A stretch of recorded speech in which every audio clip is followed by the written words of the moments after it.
Hey, Doug Upson here for Vegas Pro Insiders Daily, and the weekend has arrived, and we have lots of college football to talk about, and I mean a lot.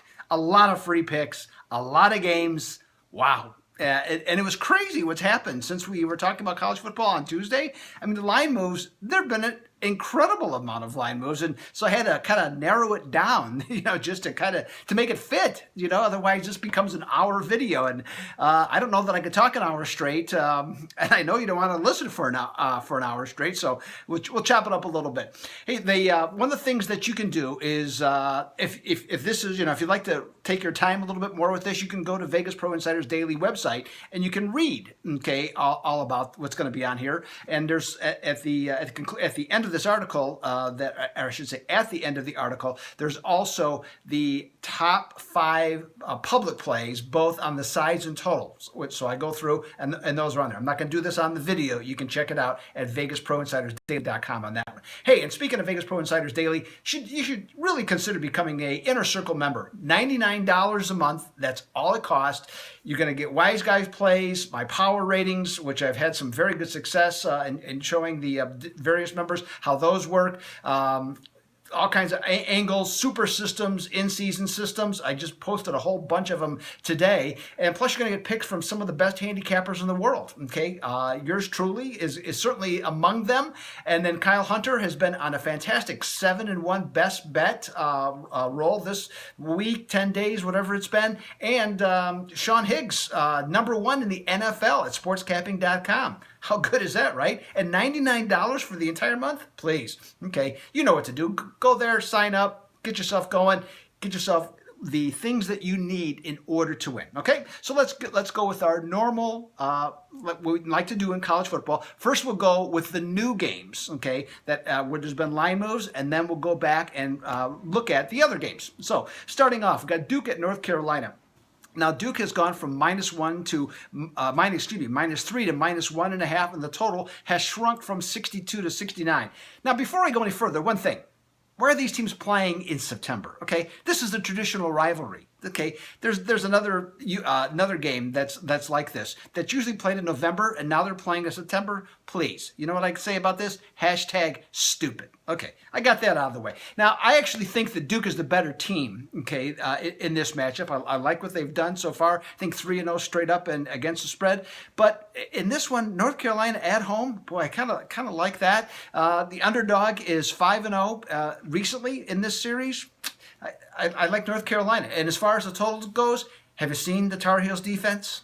Have you seen it? Yeah. Over is the play on that one. So, okay, next up, we have Pittsburgh and Georgia Tech. Now, Pittsburgh, what a nice schedule setup, okay? You just played Penn State. You just played Oklahoma State. So now you go on the road, and now you're going to face Georgia Tech, who is, by the way, the #1 rushing team in the country. Perfect, right? So the only good news for Pittsburgh is that their 127th rated pass defense will not be abused this week by the Georgia Tech option run game.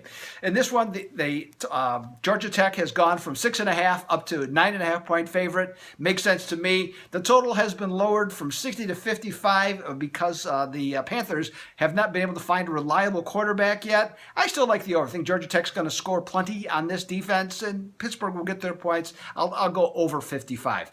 Next, Mississippi State and Georgia. Everybody's looking forward to this game on ESPN at around 7 o'clock Eastern Time on Saturday night.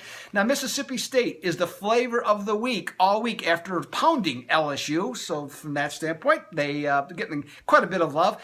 Interesting, the line move on this one. So Mississippi State opened at plus 6.5, went down to 5, back up to 6.5. Now it's down to 4. Okay, here's the question.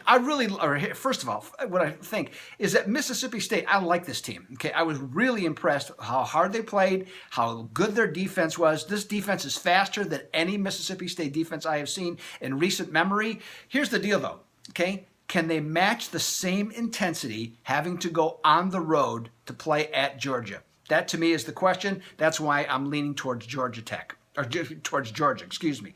All right, next we have Georgia State and Charlotte. And you're saying to yourself, what? Why would you have that game? Okay, you're absolutely right. The game stinks.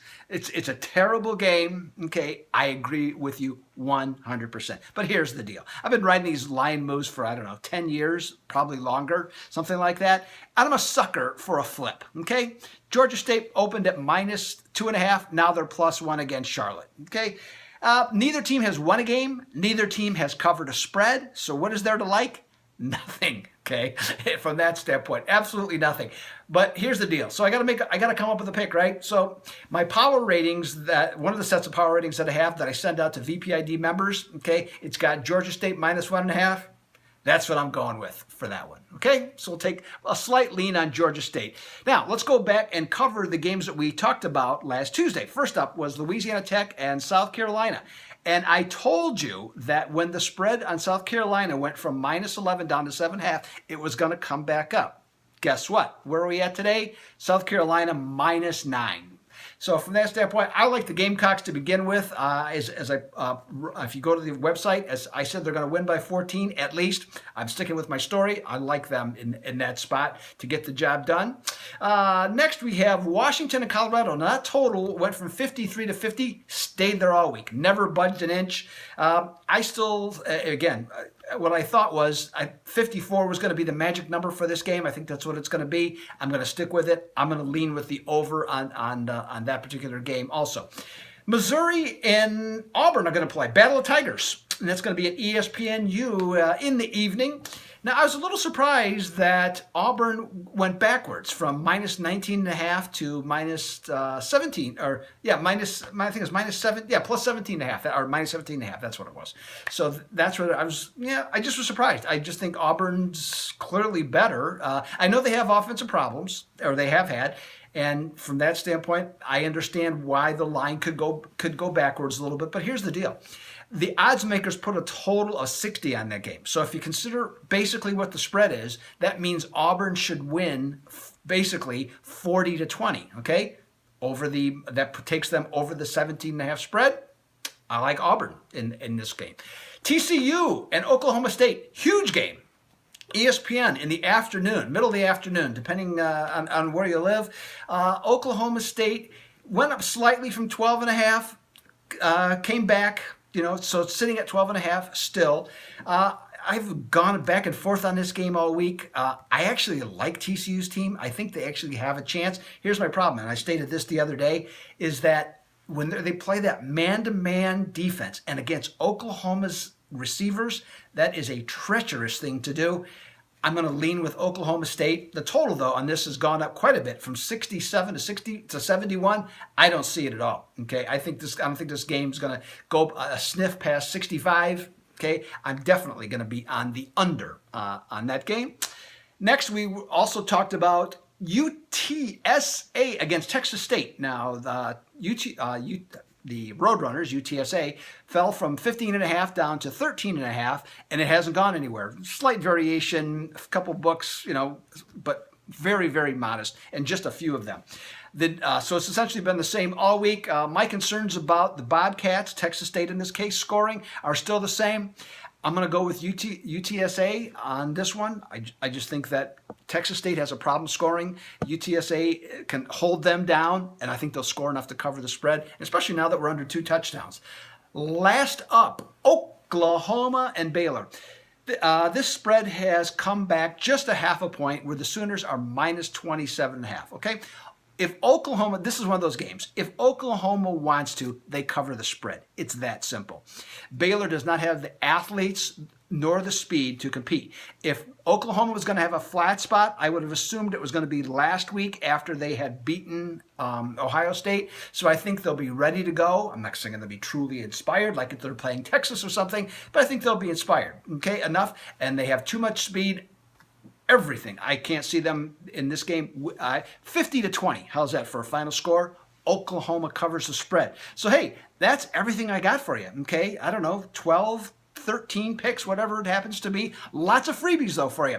Again, mention you can check out some other aspects at my new website. Okay, looks pretty cool, I think. Of course, I'm going to. What am I going to say? It's terrible? No, I'm just kidding. From that standpoint, so check it out. You can go a little more in depth, take a little bit more time, slow it down, go through and read everything that's there. So that's everything I got. I'll be back tomorrow for the NFL doing this exact same thing. We'll have a bunch for you tomorrow. So good luck with your college football picks, because as of right now, I am out.